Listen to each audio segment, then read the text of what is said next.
Hello, everyone. My name is Diana, and I'm a clinical mental health counselor for San Diego City College. I am the designated counselor for Puente, and I work closely with the students. And we are joining you today to talk about stress. So I have my partner and colleague here with me. She's going to introduce herself as well. Hi, my name is Dana, and I also work in the mental health office. I am a program assistant, and I work closely with the peers and Active Mind.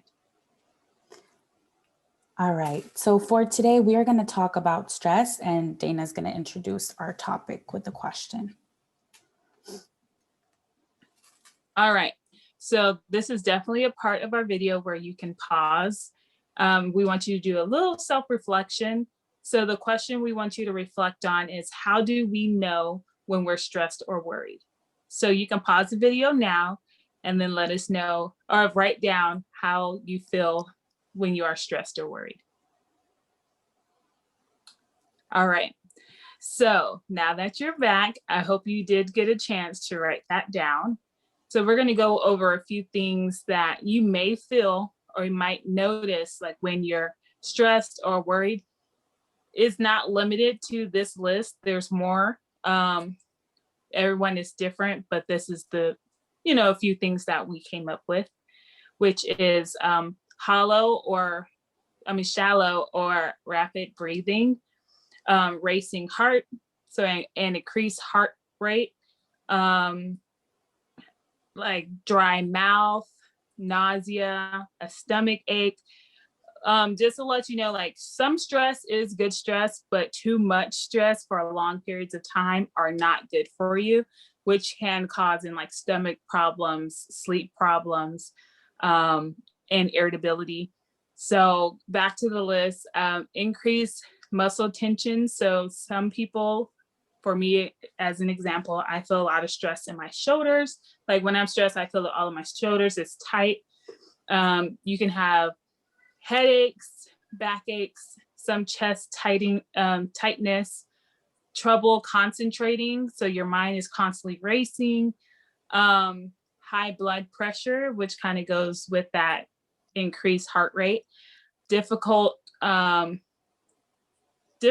sleeping, like you have an irregular sleeping schedule, frequent illness. Stress does break down your immune system, which causes you to, more than likely be sick more often than normal, grinding your teeth at night, and like a change in appetite. So you may eat less or you may eat more, or your choice in foods may be different. So you're probably were a healthy eater and now you're eating more junk foods and fast foods. Mm-hmm. All right, thank you, Dana. So now we're going to talk about worry, stress, and anxiety. So we're going to talk about the mind, the body, and how it connects. So worried thoughts can look as, is she mad at me? Will I fail this test? Maybe problem solving can be impacted, right? So it's just these ruminating thoughts that are appearing in your head. And then the stress can have a physical response. Why? Because our body and our mind are very connected. So I know Dana mentioned a few of them in the previous slide, but it can, present as sweating, your heart racing. You're in the fight or fight, right? You're in this mode of anxiety and trying to protect yourself. That tends to happen when you're stressed.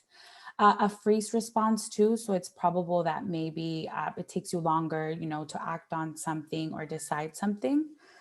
Um, and then the anxiety too can be, an intersection of both things. So it's feeling like something bad will happen, right? So you're vigilant of everything that you're doing.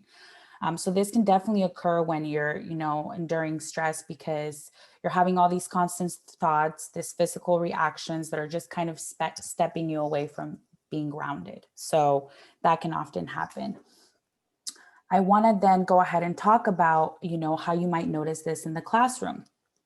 So it's probable that if you are feeling stress, you're, most likely procrastinating, finding difficulty concentrating, maybe worrying about a test or, failing the class.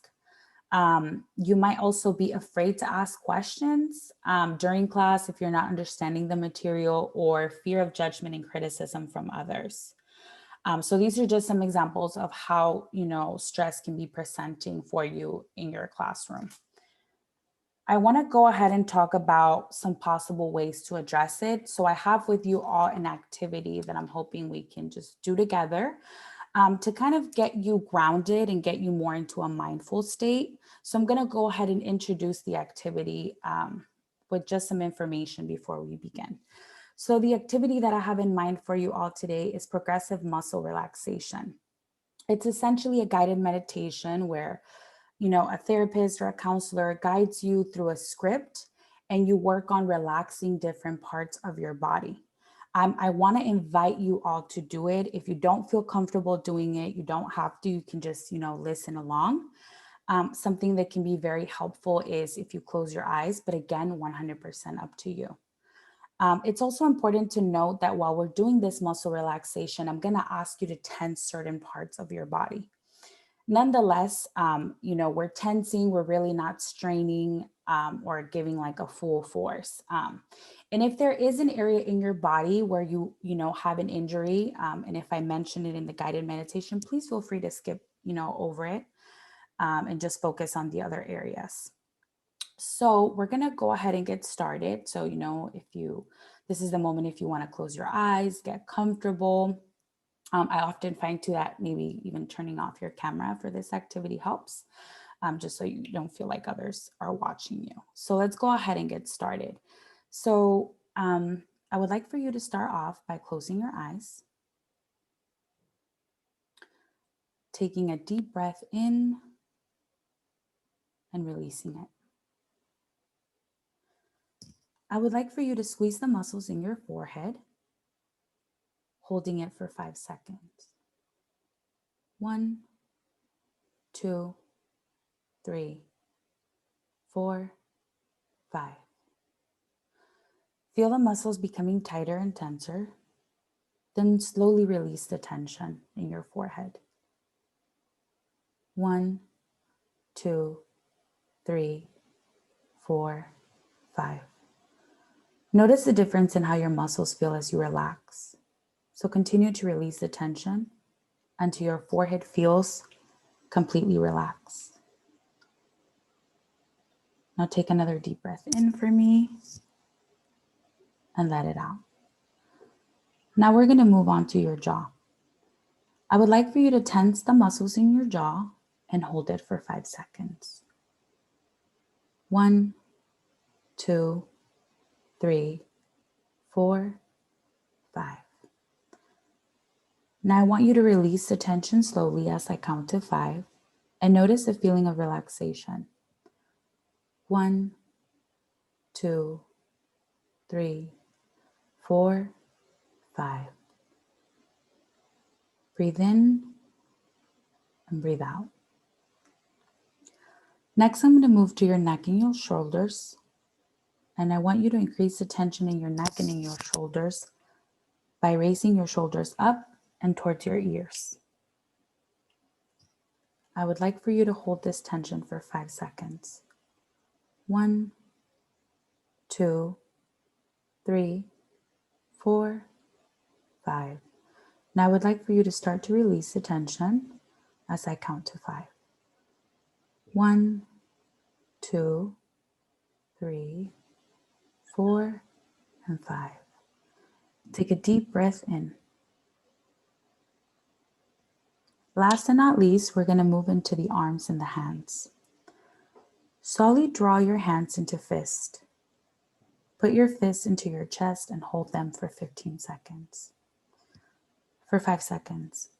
So we're holding for 1, 2, 3, 4, 5. Now, as I count down to 5, I would like for you to release the tension. 1, 2, 3, 4, 5. So release your hands. You can place them back down. So for this moment, I would just like for you to take one deep breath in for me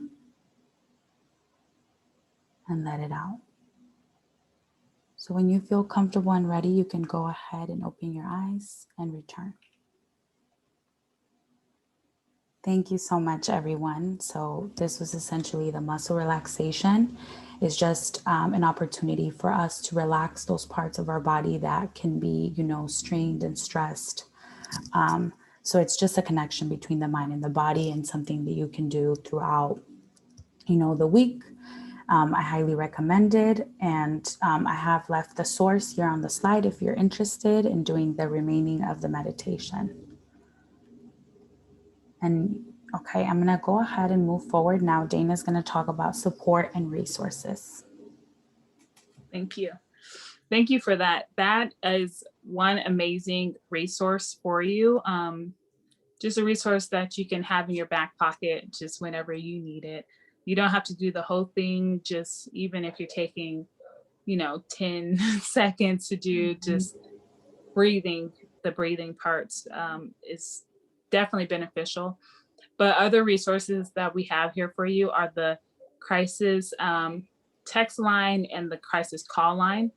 So the text line is 741-741, and you can text the word courage to that number. It's 24 hours a day, completely confidential, and you don't have to be in a crisis. You can just be having a pretty difficult time, and our office may be closed, or your appointment has not yet, came yet, and you really need to talk to someone. That is a really great resource. And then you can also use the call line, which is 888-724-7240. And that as well is completely confidential. It's completely confidential 24/7. If you don't want to text and you feel like talking, that is the best resource for you. And you can also receive bilingual services over the phone, which is amazing. If you feel that you don't need this resource right now, maybe hold on to it, and someone that you know may need it in the future. And you never know, you may have a hard time and need a resource, and that's something that you can get very quickly. Also, the Student Health Center, you can consult with a nurse. We want to express that not only are we aiming to take care of our mental health, but we're also aiming to take care of our physical health as well. And they are here on campus, and we're completely virtual. So they are here to answer any questions that you all may have. So the number that you will call is 619-388-3450. You can also schedule an appointment with one of our counselors by emailing citymhcc@sdccd.edu. And if you simply just want to get involved or become an advocate here on campus for our mental health center, you can do so through Active Minds. Or if one last resource is joining some of the groups and workshops that we're offering throughout the semester.